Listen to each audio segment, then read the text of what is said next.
За, hi guys, шинэ бичлэгээр уулзж байгаадаа таатай байна. Өнөөдрийн видеогоор хэдүүлээ. Бидний бодол, бидний амьдралд хэрхэн нөлөөлдөг талаар, тэгээд бидний тархины сул тал, тэр сул талыг хэрхэн давуу тал болгож ашиглах талаар ярихад бэлэн болсон байна.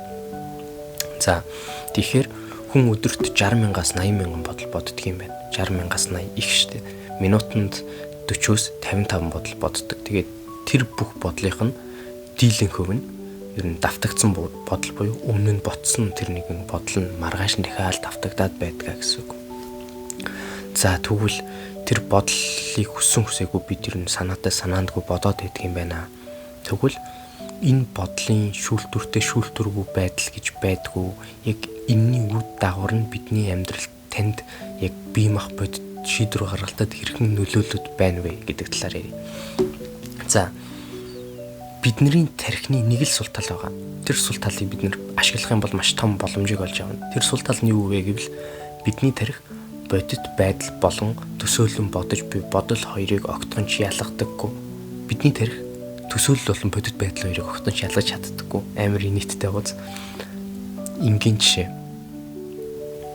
Та амар хүүтэнд ингээд байна гэд төсөөлөх юм бол таны энэ биеийн хэмжин цаанаасаа буураад эхлэн температур нь амар халуун ингээд говьд ингээд би алхаж ийн гэдэг төсөөлөх юм бол хүссэн үсээгүй таны биеийн хэмжин нэмэгдээд хөлсчин гараад таны амчин сангаж эхэлнэ. Яагаад вэ гэвэл та төсөөлөд байгаа ч гэсэн таны тарих тэрийг бодит байдал гэж хүлээж авдаг гэсэн үг. Үүнээсээ хамаарад нөгөө биеийн бүх даавруу тариу үйлдэлүүд чинь ингээд гараад штэ. Та ингээд өөрийгөө нарлуу харж ийн гэж төсөөлөх юм бол таны нүдний хүүхэн хараа томорно. Харанхуйд явж гин гэж төсөөлөх юм бол таны нүдний хүүхэн хараа чинь жижигэрдэг гэж байгаа. Тэгэд одоо хэдүүл нэг яг энэ үнэхээр үний юм уу худлаа юм уу гэдэг нэг туршилтыг хийж үзье. За бүгд нүдэ ханаад нэг том юм шин ийм лимоныг гартаа барьсан байна гэж төсөөлөөд тэр лимоноо хазлаа. Амар эсгэлэн шүүслэг байна. Яг үнэхээр яг энийг та бодолтой төсөөлөх юм бол таны хоёр живчнаас чинь шүлс чинь ялгарч эхэлнэ. Тэгэхээр таны тарих бол таныг лимон идэж байгаа л гэж бодно. Гэхдээ та лимон идэж гин гэж төсөөлж гинэ гэсэн. Яг тэгж бодож байгаа учраас живчнаас чинь тэр шүлсийг ялгаруулад байна шүү дээ тарих. За энэгээр би юу гэж хэлэх гээд байгаа юм бэ гэхээр бидний бодлыг бидний биеийн эд эс гормон бүх зүйлс чагнажидаг. Ямар бодол бодох вэ? Энэ манай одоо энэ тархитыг юу бодох гээд байна вэ гэдгийг энэ бие организм мэдээс тэр чигтээ чагнажидаг. Ингээд таны бодлоос хамаарат хариу үйлдэлүүд гарч эхэлдэг гэсэн үг. За тэгвэл эрдэмтдийн хийсэн бас нэгэн судалгаа. Тэр судалгаа нь юу юм бэ гэвэл хүн өдөрт тэр бодож байгаа 60,000-аас 80,000 бодлынх нь 70-аас 80% сөрөг бодол байдаг гинэ. Тэгэхээр та өдөрт бодож байгаа тэр бодлыг чинь 70-аас 80% сөрөг бодол байх юм бол танаас ямар гормон ялгарах вэ? Тэ сөрөг гэдэг чи одоо ингээл айц, стресс ингээл янз бүрийн юмыг та дотроо ургуулan боддог аахгүй. Гэхдээ дандаа сөрөг шүү дээ.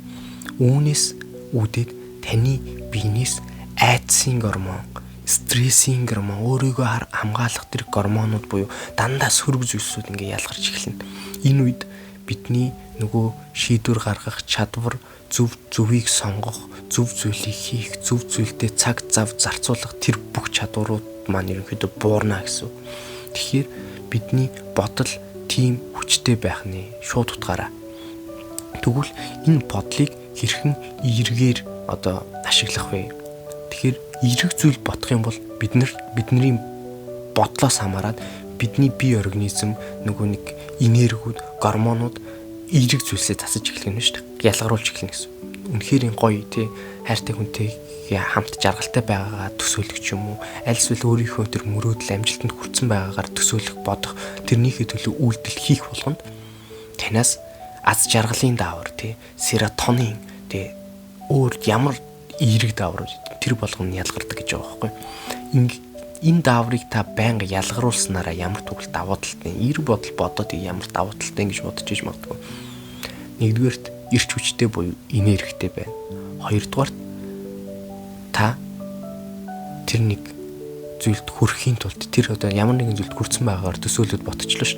Тэр зүйлдээ хүрэхийн тулд үгүйлдэл хийн. Яагаад вэ гэвэл тэр зүйлд хүрсэн байгааг тархичин итгэцэн байгаа учраас тэр даавар бие организм мас чинь ялгаруулсан. Тэгэхээр тэрийг дахиад хүссэн хүсээгүй бие организм чинь тэр даавраа ялгаруулахыг хүсээд танаас үйлдэл хийхийг шаардаж эхэлнэ. Ингээд та зорилгын төлөө мөрөөдлийн төлөө үйлдэл хийгээд нэг мэтгэд та зорилго мөрөөдөлтөд хүрсэн байна.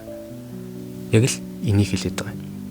За тэгвэл бас нэгэн би жишээг дурдъя. Энэ нь болохоор гүйлтийн тамирчин болон сагсан бөмбөгч дээр хийсэн судалгаа. За гүйлтийн тамирчин ингээд бэлтгэлээ хийх үеэр нь ингээд булчин ингээд бүх зүйлсэд нь ингээд нөгөө нэг хэмжигч төхөөрөмж эрдэмтэд тавиад тэгээд бэлтгэлээ хийж дууссныхан дараа за одоо нүдэн ханаад та яг бэлтгэлээ хийж ийн гүүж ийн гэж төсөөлөө гэж төсөөлүүлсэн байгаа. Тэгээд нөгөө булчин бүх юмыг нь мэдэрдэг төхөөрөмжүүдэд зүүцсэн байгаа ш. Тэгэхэд тухайн булчингийн яг чангарч сулдарч агшиж байгаа бүх процесс нь яг бэлтгэл хийж байгаа үетэй нийцлэгэн байсан буюу яг гүүж ийн гэж төсөөлсөн тухайн тамирчны бие организм нь яг тэрнтэй ижилхэн хариу үйлдэлийг үзүүлээд байсан. Сагсан бөмбөгчдөр хийсэн судалгаа. Чөлөө шидэлтийн шугамнаас ингээд шидүүлж байгаа мэн. Бөмбөгийг шидүүлж байгаа. Яг бодтоор яг тэрхтээ гарын жижиг булчингуудын эд эсүүд яаж одоо хариу үйлдэл хийж чангарч сулдарч агшиж байгааг нөгөө нэг төхөөрөмжөө хийгээд судалсан байгаа ш. За ингэж. Дараа нь нөгөө тамирчныг чинь суулгаад нүдийг нь аниулж аваад за одоо та чөлөө шидэлт шидэж гинэ гэж бодоод бөмбөө шидэж гин гэж төсөөлтөө гэд яг тэр үед яг нөгөө гарны тэр жижиг эсүүд нь яаж чангарч суларч байгаа нь яг л ижилхэн байсан. Тэгэхээр эндээс юу хэлэх гээд байна вэ гэвэл бодлын хүч гэдэг бол маш том зүйл. Шууд утгаараа бидний бие организм одоо булчин, зүрх, судас бүх зүйлд нөлөөлж идэг. Танаас гарах тэр гормон эдисийн өөрчлөлт болгонд таны бодол нөлөөлж идэг гэсэн үг. Тэгэхээр энэ бодлыг ядаж та 50 аль эсвэл 60% ухамсартайгаар эрэг бодлыг бодож чадах юм бол таны амьдралд томоохон өөрчлөлт гарах нь ядаж л тухайн өдөртөө танаас аз жаргалын тайван байдлын эрэг гормонууд ялгарх юм байна. Үүнээсээ эрэг гормонууд ялгарснараа та альва зүйлс хандахдаа илүү тайвнаар хүлцэнгүй шийдвэр гаргахдаа илүү тайван зөв шийдвэрийг гаргахад нь нөлөөлөх юм байна. Тэгэхээр энэ бичлэгээр яг юу хэлэх гээд байгаа юм бэ гэвэл бодол гэдэг бол үнэхээр том хөшүүрэг буюу хүч юм байна. Энэ бодлыг бид нэр зөвөр ашиглах хэрэгтэй. Гэхдээ дэлхий дээр байдаг дийлэнх ихэнх хүмүүс нь дандаа сөрөг бодол буюу буруу бодлын гинжин хэлгээд орчихсон тэр сөрөг бодлоор өөрийгөө ингээд хорчихсон байдаг. Тэгээд хизээч тэрнээсээ гарч чадахгүй. Тэгээд нэг бухимдал, стресстэй. Тэгээд тэр зүйлдээ ингээд хоригдоод дуустдаг. Тэгвэл яаж би бодлоо эрэг болгож эхлэх вэ гэдэг талаар өдрийн тэмдэглэл хөтэлдэг байж болно. Тэр тэмдэглэл дээр та өнөөдөр болсон тань тохиолдсон үнэхэрийн аз жаргалтай гайхалтай 10 зүйлийг дурдах.